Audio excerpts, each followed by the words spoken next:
Duke can hardly believe that one of the most popular kids in school is hanging out at his place right now. He secretly hopes that Daniel won't say anything about the house being messy or too small.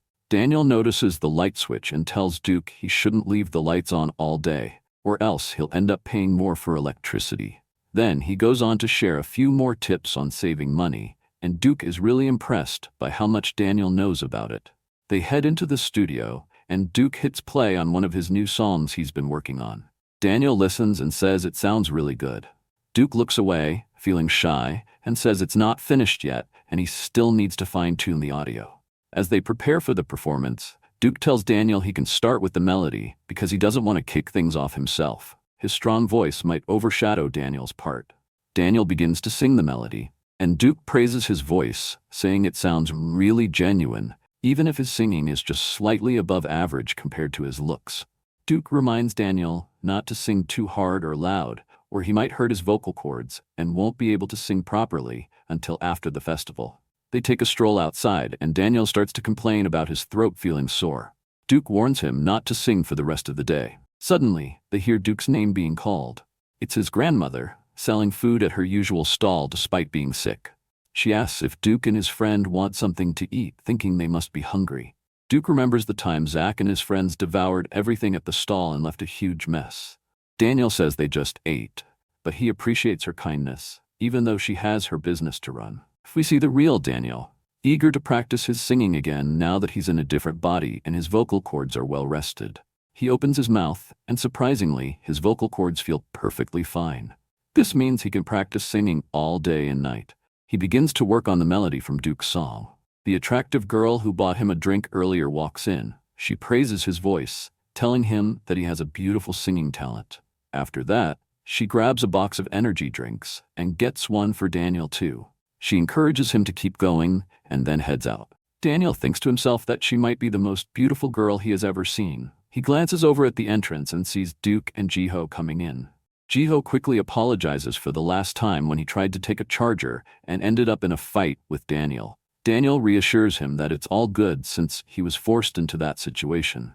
They all sit outside, sipping their drinks, and start sharing their experiences with bullying, discussing the names they were called and the things they endured. Daniel feels a sense of relief being able to talk about these issues and is glad to know he's not alone in facing such challenges. Jiho pulls out a cigarette and starts smoking, thinking that it makes him look the coolest of the three. The conversation shifts to Zach, who used to be a major bully but has changed his ways. They also talk about another Daniel from school who is nice enough to let them eat with him. Duke expresses his gratitude towards Daniel, calling him really kind. Vasco suddenly grabs Jiho's cigarette and questions if they're being honest. They explain to Vasco that Daniel invited them to join him for a meal, that he doesn't flaunt his strength, and that he had to fight Zach once in the hallway. Vasco ponders deeply for a moment, then turns to Daniel, telling him he's not weak. He offers to help Daniel get stronger if he's interested. After saying this, Vasco walks away. He heads back to the store to grab some milk and a burn balm, since the cigarette he took from Jiho burned his fingers. Back at Duke's house, Duke is amazed by Daniel's incredible progress. He asks Daniel how he became so skilled and if he was just hiding his abilities during their first practice. Daniel blushes and looks away, saying he just practiced a lot. Finally, the day of the festival has arrived. We open with a great big blue sky, tensions are low, and vibes are high. People turn around and we can see a delivery truck driving in, carrying DJ Rufy, a senior from Practical Music. The driver is also a DJ who graduated last year. They park the car and start getting ready to perform. DJ Woofy puts his arm in the air and gets ready to lay down some sick beats. This is the true essence of the J-High Festival. We can see some food on display and a woman handing out flyers. J-High was famous for their festival, so everyone tries to put on their best performance as possible. There was a range of ideas and stalls, snack booths, cafes, etc. The fashion department's show was a charity date auction, and they needed one more male participant, so it had to be either Daniel or Zach. They both said that they aren't interested. Zach tries to think of ways he can dodge the responsibility, so we come back to the present and can see him dodging punches. He is running a booth where if you are able to hit him in a minute, you can double your money. So in the end, Daniel was chosen as the participant for the charity date auction. You weren't forced to make money from your booth or do a performance, though. For the beauty department, we can see Eli doing free haircuts as he makes a girl blush, telling her that she would look gorgeous with a little trim. The haircut is revealed, and the girl is blinded. He botched the haircut completely. The representative of the beauty department tells Eli that his haircuts still suck, and asks him how is it so painfully bad at using scissors. We can see a line forming for Eli to cut their hair. The beauty department is declared a massive success for this year. We switch over the baking department and can see that they are selling fresh bread. However, they don't have many customers. The baking department took a loss due to a lack in sales this year. The architecture department is running an arm wrestling stall. Someone mentioned that Vasco has won 10 arm wrestles in a row. Vasco looks over at the long queue of big muscular guys. He needs to still arm wrestle and starts to cry. Jace tries to recover Vasco's mood by telling him they can do something different, something they can do with girls. He instantly lightens up again. Instead of doing arm wrestling, they switch their strategy and instead sew a water balloon throw at their faces. Unfortunately, Vasco pulls his serious face and scares away the customers.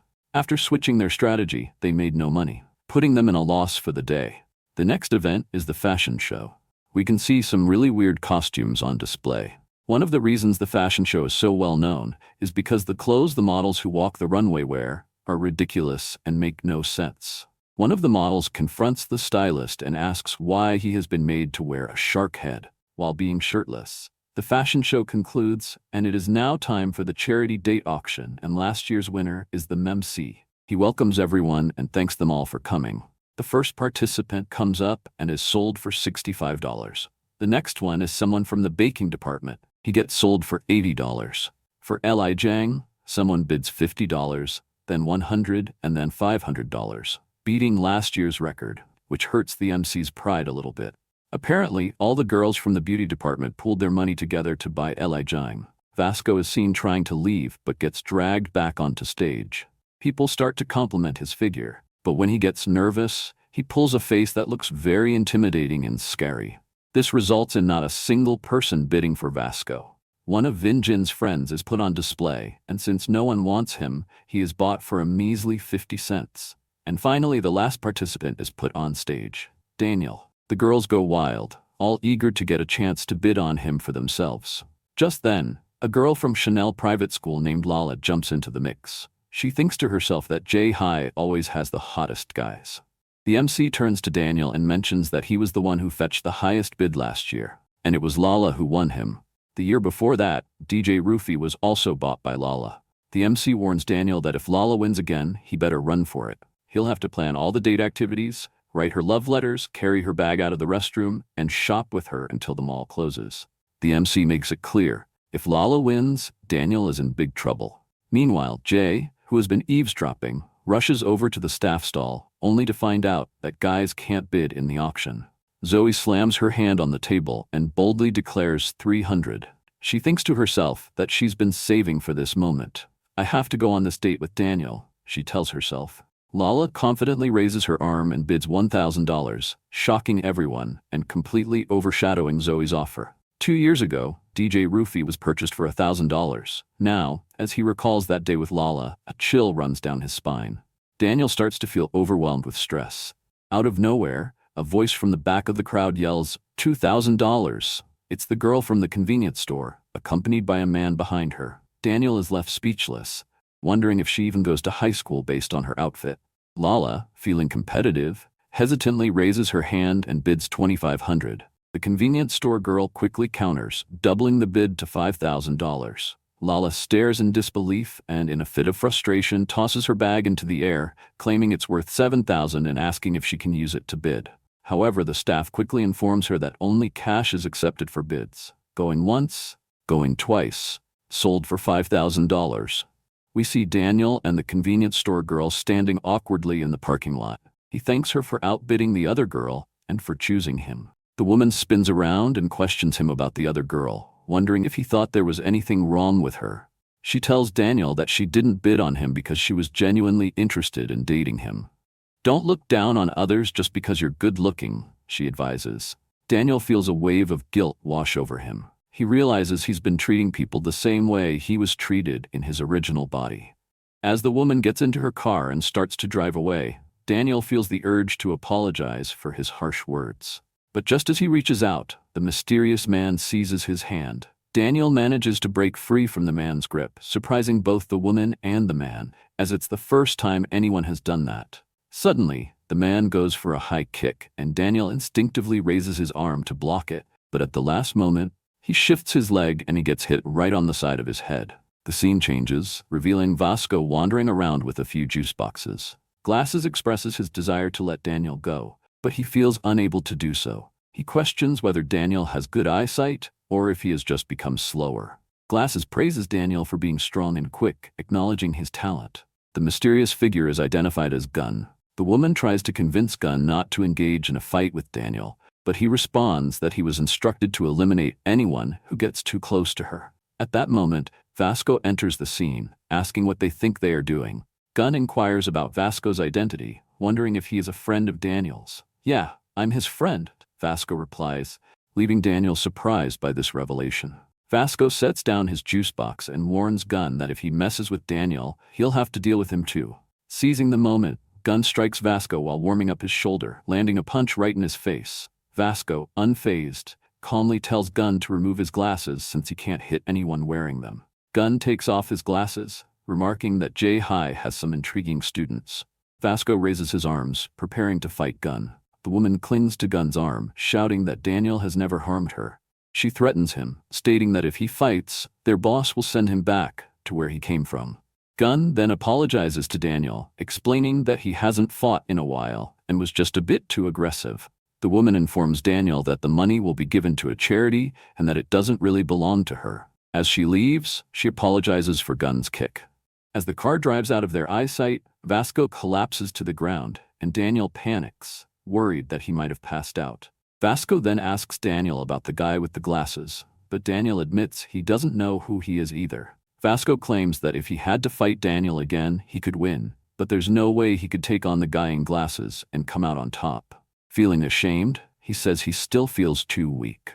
Daniel sits down and expresses his gratitude to Vasco for saving him. Vasco offers him a juice box, and they both sit in silence together for a while. Vasco confesses that he found the juice on the street, but Daniel appreciates that Vasco thought to grab two so they could both enjoy one. He thanks Vasco while taking the juice box, saying he's really thirsty.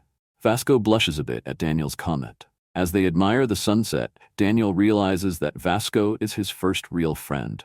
The scene shifts to the festival, showcasing the lively singing and dancing performances. Vin Jin and his buddy just wrapped up their song, and you can see the sweat dripping down their faces. The audience is going crazy, and everyone believes that this duo has definitely secured first place. The CEO of the talent agency is spotted at the J-High Festival, while a staff member rushes to get the next contestant ready. Duke is dressed in his rap gear, complete with a chain and gold rings, but something feels off. Where's Daniel? Duke worries that if Daniel doesn't show up soon, he'll have to go on stage alone. Just when Duke starts to lose hope, Daniel arrives right on time, wearing a suit, tie, and a backwards cap. Daniel begins to doubt himself, fearing he might embarrass himself if he messes up or has a voice crack. But there's no turning back now. They step forward and take a look at the crowd they're about to perform for. Daniel's heart races like it's about to burst. The MC hands Daniel the microphone and asks if he has a girlfriend. With a shaky voice, Daniel replies no. The MC glances at the crowd and tells Daniel that with all the fans cheering, he could easily pick anyone he likes. Daniel starts to wonder why the MC isn't directing any questions at Duke. The MC steps back, allowing the duo to take the spotlight. Duke announces that their next song is called Beautiful Day. As the backing track begins, Daniel's mind goes completely blank. When he finally manages to make a sound, it's off-key, making Duke anxious about missing his cue. Vin Jin chuckles to himself, knowing they would sound awful. The audience's reaction is frosty, which only heightens Daniel's anxiety. But then Duke raises his arm and starts rapping, instantly captivating everyone. Daniel is taken aback by Duke's confidence in front of the crowd. Duke winks at him, signaling that he can handle this. Daniel recalls their practice sessions at Duke's house, where Duke advised him to picture performing for someone special whenever he felt nervous, since everyone has that one person who means a lot to them. When Daniel pictures the audience as just one important person, it helps calm his nerves. He wonders who that person might be, and his mom immediately comes to mind. As soon as he thinks of her, Daniel opens his mouth to sing. For the second time during the song, the crowd is stunned by the incredible sound coming from the microphone.